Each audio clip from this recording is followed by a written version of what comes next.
ഷറഫുദ്ദീനും ഇത് തന്നെയാണോ ആഗ്രഹം? മേപ്പാടി പരിസരത്ത് തന്നെ ഒരു 10 കിലോമീറ്ററിനുള്ളിൽ ഒരു വാടക വീട് കിട്ടണം എന്നാണോ ആഗ്രഹം? ഇനി ഇവിടെ തന്നെ അല്ലേ നിൽക്കാൻ പറ്റുള്ളൂ സാറേ.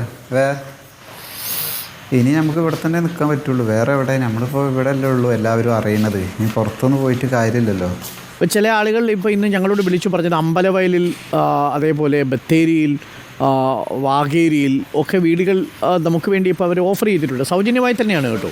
നല്ല വീടുകളാണ്. 3-4 മുറികളുള്ള, അടച്ചുറപ്പുള്ള, ടോയ്ലറ്റ് ഫെസിലിറ്റിയുള്ള, കറണ്ടും വെള്ളവും ഒക്കെയുള്ള വീടുകളാണ്. അപ്പോൾ ഇത്തരം സ്ഥലങ്ങളിലേക്കൊക്കെ നിങ്ങൾ പോകാൻ താല്പര്യപ്പെടുമോ? നമുക്ക് അത്രയും വാടക കൊടുത്തിട്ടൊന്നും പോകാൻ പറ്റില്ല. അല്ലല്ല, വാടക നിങ്ങൾ കൊടുക്കേണ്ടതില്ല. വാടക കൊടുക്കാൻ സർക്കാർ സംവിധാനമുണ്ട്. ധാരാളം പേർ നിങ്ങളെ സഹായിക്കാൻ വേണ്ടി ഞങ്ങളെ സമീപിക്കുന്നുണ്ട്.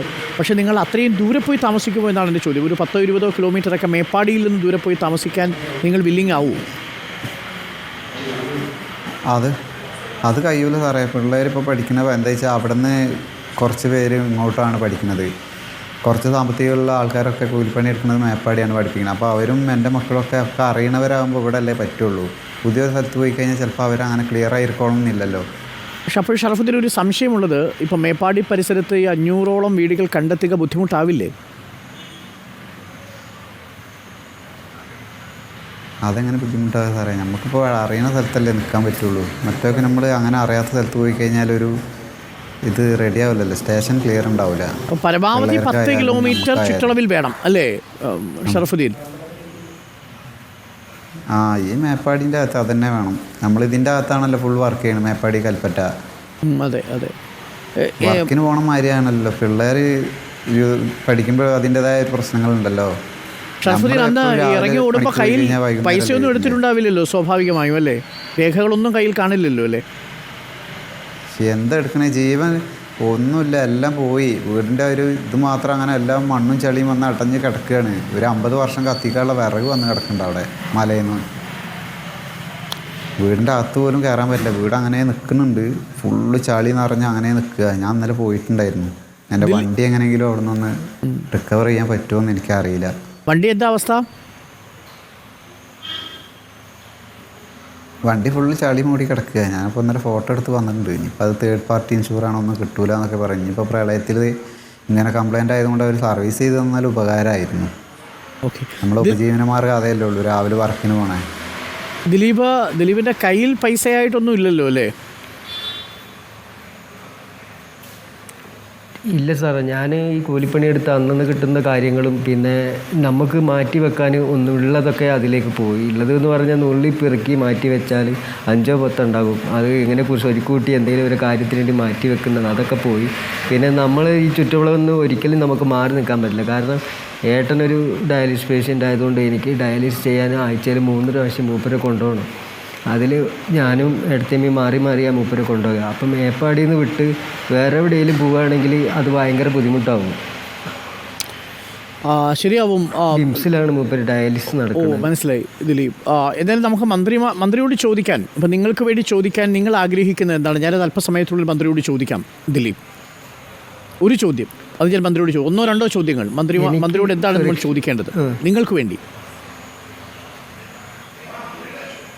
എനിക്ക് കുട്ടികളെ സുരക്ഷമായ വിദ്യാഭ്യാസം, ഭാവി, അവരെ തല ചായ്ക്കാനൊരു വീട്, അത്ര തന്നെ എനിക്ക് ആഗ്രഹമുള്ളൂ. വേറെ ഒന്നും ആഗ്രഹമില്ല. ഷറഫുദ്ദീൻ,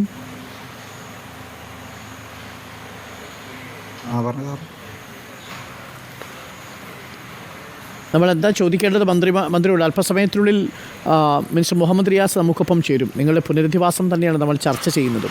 അപ്പോൾ മിനിസ്റ്ററോട് എന്താണ് ഞാൻ ചോദിക്കേണ്ടത് നിങ്ങൾക്ക് വേണ്ടി?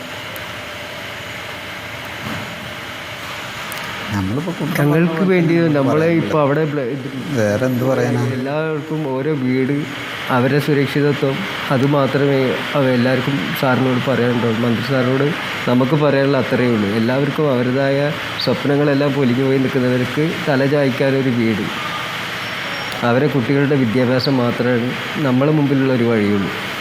ദിലീപ്, ഇപ്പോൾ എങ്ങനെയാണ് ക്യാമ്പിലെ ഒരു അവസ്ഥ? എല്ലാവരും നിങ്ങൾ പരസ്പരം അറിയുന്നവരാണല്ലോ അല്ലേ? ഒരുപാട് നഷ്ടപ്പെട്ടു പോയ പ്രിയപ്പെട്ടവരെ, ഒരുപാട് നഷ്ടപ്പെട്ടു പോയവരൊക്കെ അവരുടെയൊക്കെ ഒരു മാനസികാരോഗ്യത്തിലേക്കൊക്കെ അവർ തിരിച്ചു വന്നിട്ടുണ്ടോ ആ ഒരു ഭയത്തിൽ നിന്ന്?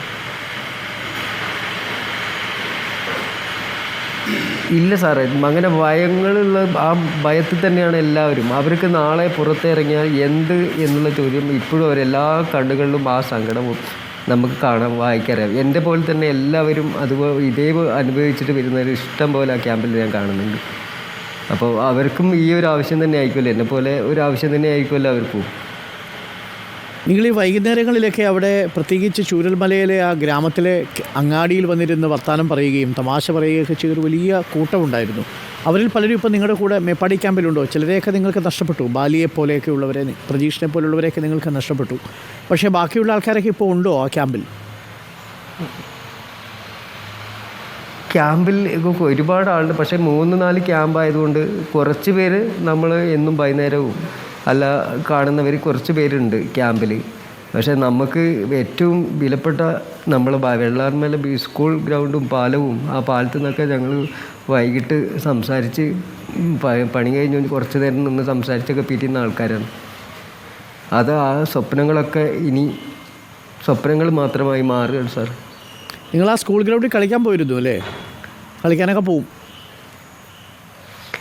എൻ്റെ 6ാമത്തെ വയസ്സിലാണ് ഞാൻ അവിടെ ആ വീടെടുത്തിട്ട് അങ്ങോട്ട് മാറുന്നത്. അത് മുതൽ ഈ ഇന്നലെ വരെ, ഈ ഫ്ലഡ് ഉണ്ടാവിൻ്റെ തൊട്ട് മുമ്പ് വരെ നമ്മൾ എന്നും കാണുന്ന ഗ്രൗണ്ടും സ്കൂളും എൻ്റെ അവിടെ പ്രിയപ്പെട്ട മാഷുമാർ അവരൊക്കെ എപ്പോഴും വീട്ടിൽ വരികയും എല്ലാ കാര്യങ്ങളും അന്വേഷിച്ച് മക്കളെ പഠിപ്പ് കാര്യങ്ങളൊക്കെ അന്വേഷിക്കുന്ന ആൾക്കാരാണ്. കുടുംബം പോലെ കഴിഞ്ഞൊരു ഗ്രാമം തന്നെ ഇല്ലാതെ. ശരിയാവും ദിലീപ്, എല്ലാം ശരിയാവണം. എല്ലാ മുറിവുകളും ഉണങ്ങും. കാലത്തിന് ഉണക്കാൻ പറ്റാത്തൊരു മുറിവ് അവശേഷിക്കുന്നില്ല ദിലീപ്. സർക്കാരുണ്ട്, സമൂഹമുണ്ട്, എല്ലാ രാഷ്ട്രീയ കക്ഷികളും കക്ഷി രാഷ്ട്രീയ ഭേദമന്യേ നിങ്ങൾക്കൊപ്പമുണ്ട്. നമുക്കൊരു മാതൃകാപരമായൊരു പുനരധിവാസത്തിന് ശ്രമിക്കാം. റിപ്പോർട്ടറിൻ്റെയും ശ്രമം അതാണ്. ഞങ്ങളും അതിന് പിന്നിൽ തന്നെയുണ്ട്. തീർച്ചയായും സർക്കാർ വാക്കു പാലിക്കും. നിങ്ങൾക്ക് വേണ്ടി ധാരാളം ആളുകൾ പണം അയക്കുന്നുണ്ട് സർക്കാരിൻ്റെ ദുരിതാശ്വാസ ഫണ്ടിലേക്ക്. അത് നിങ്ങൾക്ക് തന്നെ കിട്ടുമെന്ന് നമ്മളെല്ലാവരും ഉറപ്പ് വരുത്തുകയും ചെയ്യും.